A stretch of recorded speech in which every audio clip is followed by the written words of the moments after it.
Para hablar de los orígenes del sumo femenino, tenemos que remontarnos unos 1500 años atrás. El primer precedente que hay lo encontramos en las crónicas del Nihon Shoki, según las cuales el legendario emperador Yoriaku pidió a sus sirvientas que se quitaran la ropa y lucharan entre ellas. Sin embargo, no hablamos de combates de sumo entre mujeres hasta el periodo Edo, cuando nace el sumo amateur, que estaba desvinculado del sintoísmo.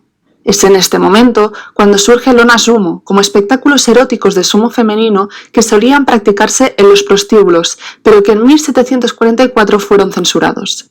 A pesar de las consecuencias, las luchadoras siguieron participando en torneos y algunas se hicieron muy populares. Las mujeres no podían asistir a los combates entre hombres porque estas luchas eran consideradas un ritual sagrado de los samurái. Finalmente, durante la restauración Meiji, el gobierno prohibió oficialmente el sumo femenino. Una vez más, las luchadoras no se rindieron. Los combates de sumo femenino que se desarrollaron desde entonces sirvieron como entretenimiento en forma de exhibiciones de danzas folclóricas o demostraciones de fuerza, como arte escénico regional para festivales, ceremonias o bodas, y por último, como rituales para invocar la lluvia, profanando con la presencia de mujeres recintos sagrados para desatar la ira de los dioses. Las luchadoras tuvieron que lidiar con una nueva prohibición en 1926. Tras la Segunda Guerra Mundial y conforme se fue desarrollando la economía japonesa, estas formas del sumo femenino desaparecieron, pero en los 80 tuvo mucho éxito en el extranjero.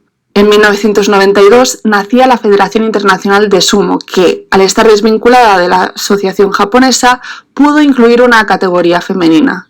En la actualidad, en el país nipón hay unas 300 luchadoras inscritas en la federación, pero hay muchísimas más mujeres que practican sumo en los centros educativos japoneses.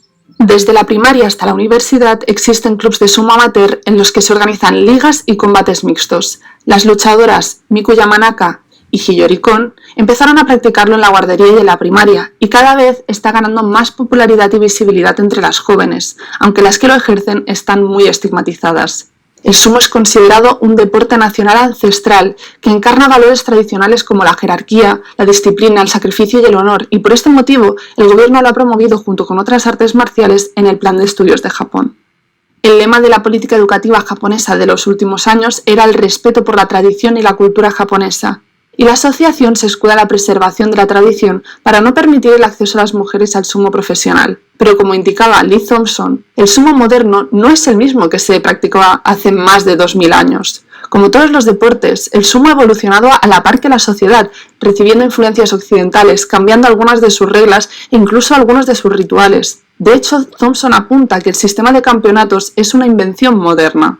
Ahora, algunas universidades conceden becas a luchadoras y luchadores de sumo amateurs, aunque apenas hay media docena de clubes universitarios de sumo femenino, como el de la Nihon University y el de la Universidad de Asahi.